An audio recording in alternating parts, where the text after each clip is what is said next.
What is going on, guys? Welcome back to another video from Gray House Consulting. Today we're going to be talking about why you need to leave your toxic job.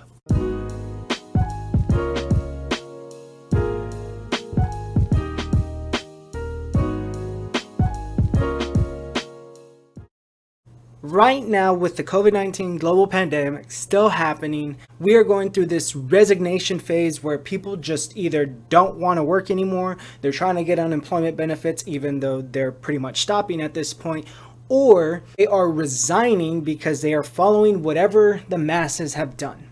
I'm telling you to follow it if you're finding that you're in a toxic work environment. I don't believe I need to explain to you what a toxic work environment is, but if I can recap what I had in my toxic work environment, it was micromanaging. It was a lot of high pressure and high stress with little to no room for a calming down phase. Pretty much you're going 100 miles per hour and there's no break in between. If you feel like you can't catch up with work and more work and more work and more work keeps on happening, or someone else resigns or someone gets terminated and you have to take on their workload without getting a pay bump, that's a sign that you're not going to move up further into the company. And that's not because of you, that's just the organizational structure. It is not your job. It is not your job as an employee to direct the organizational structure. That is why you have human resources and, of course, the board of directors or CEO, CFO, whoever the executive are at the table. It's their responsibility to govern the heart of the organization as a whole. Right now, that's what we're finding in the 2021 resignation pandemic, of where people are just resigning from their jobs because either they don't want to work or they've just had enough. I would incentivize you to, this shouldn't just be like me telling you, oh, you should go follow it. No, it's just my opinion. I was pushed into the job hunting phase in my career path in May. And I applied and I applied and applied. And then I finally hit an opportunity where I, one, have a lot of autonomy for what I do now. I pretty much am building this department that they know they needed help with, and they're letting me streamline everything, which is really cool because it's nice to not have somebody always nagging at me saying that you have to do it this way. Well, believe it or not, your way has been outdated for the past several years, if not decade or a couple of decades. If you're hitting walls where you can't function on your own, and there's a lot of micromanaging based on someone's little, oh, you didn't put your notes in correctly, or you missed this one minuscule detail, and they're giving you hell for it, not realizing that you're only human and humans make mistakes. Why do you want to stay with that any longer? I know the scary thing about leaving your toxic job is that you're going to lose your salary.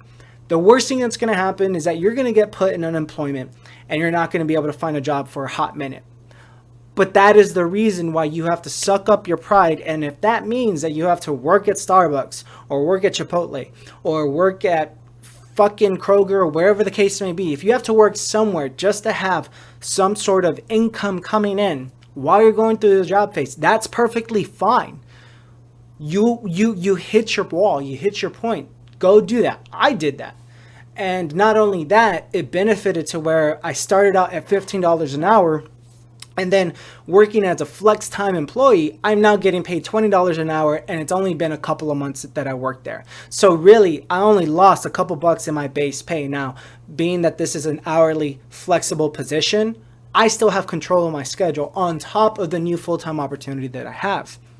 More so, it's going to allow you to broaden your horizon. Hey, maybe you don't want to get into the same industry. Maybe you want to make a career shift or a change and go somewhere else, try a different department or overall different setting. Maybe you were in copywriting and marketing, and now you want to get into sales, or maybe you're in healthcare and you want to get into, I don't know, maybe just public school administration.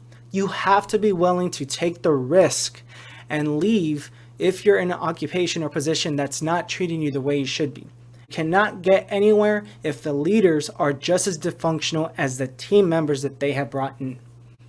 If you have any questions, comments, and concerns, make sure you hit me up on Facebook, Twitter, Instagram. I'm now on Pinterest, Tumblr, LinkedIn, and TikTok. Make sure you go ahead and check out my masterclass. Skillshare is going to narrow down the window of me being able to offer it for free. So you will have to pay for it, but it won't be costly. I think it'll be less than like $20 a month or something like that.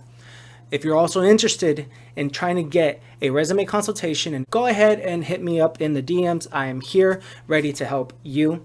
Other than that, guys, stay tuned. Take care.